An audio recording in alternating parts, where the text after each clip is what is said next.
We have many extracurriculars here at Bertha-Hewitt Schools. Right now, I think we have over 16. Some of those are co-curricular and extracurricular.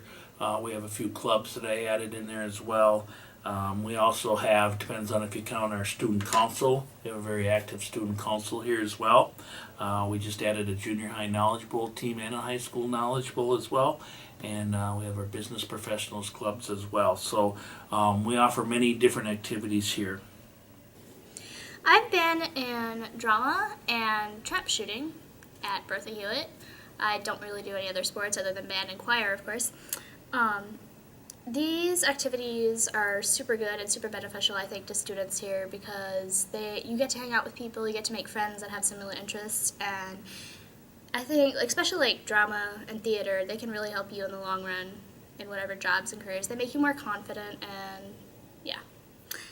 All right, so one thing here I notice is like the basketball and like football, all those practices and stuff of the regular sports, those seem to have more of a precedence over scheduling times than like theater, trap shooting, choir, band, all the things that aren't considered maybe quite as popular. They kind of get pushed aside a lot, and that is a problem that should really be fixed because there's just as many kids that love these activities as much as the ones who are all into the sports. Okay, the budget for our fall play was approximately $1,500, all encompassing the set, the scripts, performance rights, and everything. Budget for one act will be considerably less because we don't have as much of a set to worry about. This year our set will be very simplistic, which is probably the first in the history of my experience of doing one act. But it will probably be around $600, maybe less, including performance rights and everything. The extracurricular activities that I've been a part of is, I'm in football, wrestling, and I was in baseball 1 year last year, and that was my first time since 7th grade. But this year, senior year, I tried out for the play, and that was a lot of fun. Honestly, that I really wish I joined earlier, and I don't know, that I just had a blast with that. Our extracurricular activities, I think, are very well funded here. We have a kind of in our sports, if we have a certain number of kids, if we have like 1 to 10 or 12, we'll have one coach. If we get beyond that, we'll actually hire another coach. One example is our Knowledge Bowl. We had a large number of kids involved in Knowledge Bowl, and so what we did is we just recently posted a position and filled it with another Knowledge Bowl coach so that we could have 2 teams now instead of just one. So if the numbers warrant, we'll always have coaches to fund those kids. Last year's example too is we had to decide whether or not we're going to have a speech program with just a couple of kids that were interested, and the answer is yes, we are. And so we're going to take those kids and hopefully this year have much improvement on our numbers and get more kids involved in speech as well. I am in a lot of extracurricular activities at school. I got BPA, FFA, let's see here, theater, one act. There was another thing, I'm not sure, but there's another one. I think it's affected me pretty well. I mean, I've definitely got a lot more confident since I've joined, theater and speech. I've definitely come out of a shell, which I think a lot of people do. When you're forced to work with people, I think it does help you a lot. Sports are definitely higher on the list than, let's say, theater, because late night practices happen a lot because of basketball. You're not allowed to use the stage because junior high has to practice. It does get annoying a lot, but you kind of have to work through it because you're doing something that you absolutely love. There's kind of an emotional connection between sports teams and the community, and fine arts just don't have that. I think fine arts are more looked upon as a fun activity that you can do on the side if you want to. It's kind of hard to change that. One act play sometimes changes that because we bring home hardware And as unfortunate as I think a competition for fine arts is, when you bring home hardware, the community responds to that. They like that. They like having their team win. We have a sports booster club, which kind of take care of some of the main athletic type of extracurriculars. But we also have, other school funds that take care of other activities that kids might be a part of. So one of the things we do advertise very religiously over the radio and some other things is our students do not have to pay to be involved in an activity after school. I really wanted to do the one act after the regular play, but wrestling is just so much higher. It's my whole life, and I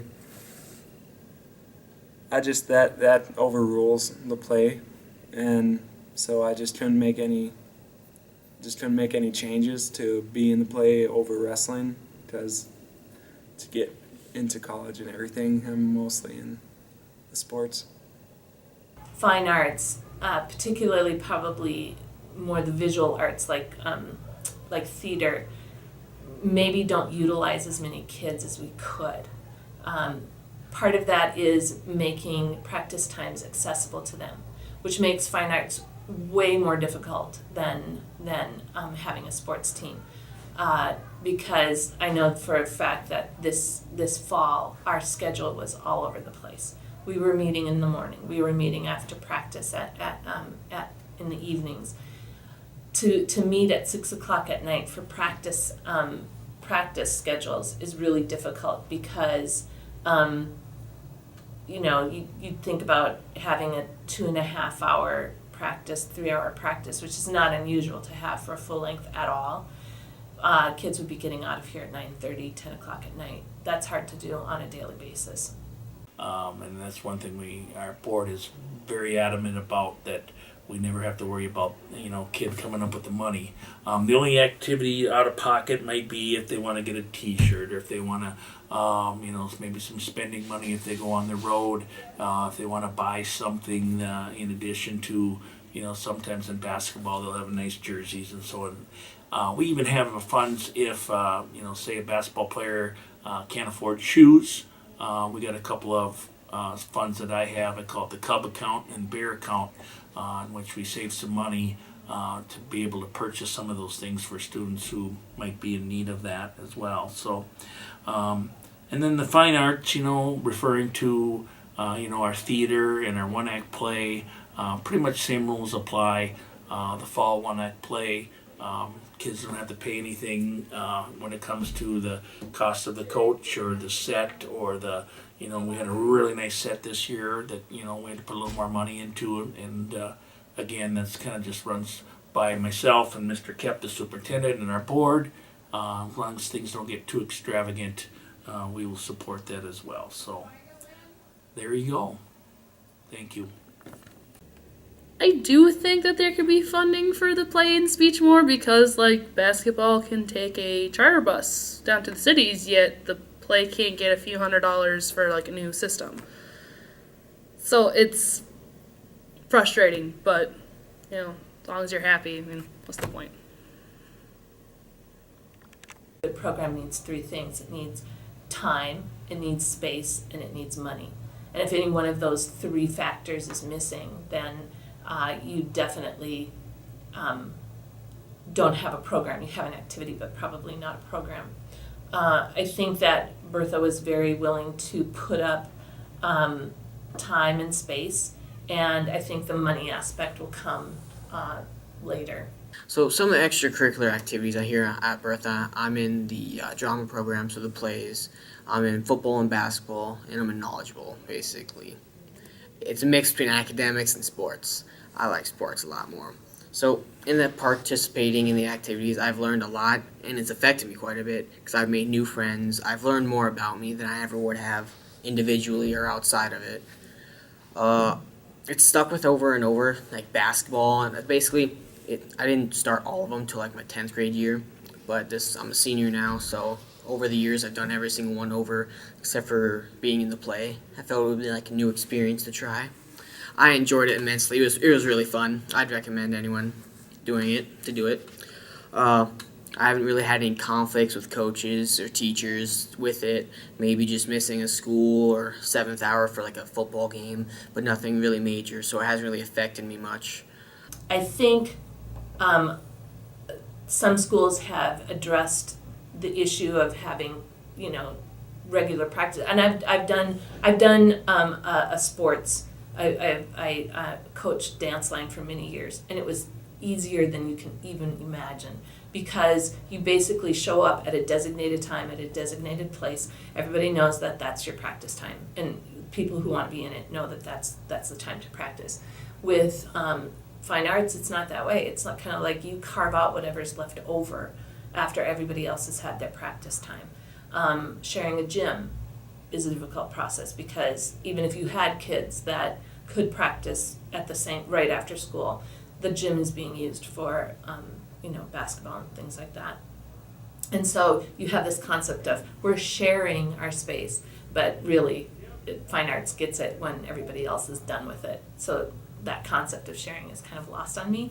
But I understand where people are coming from, and that's kind of the mentality that small schools have.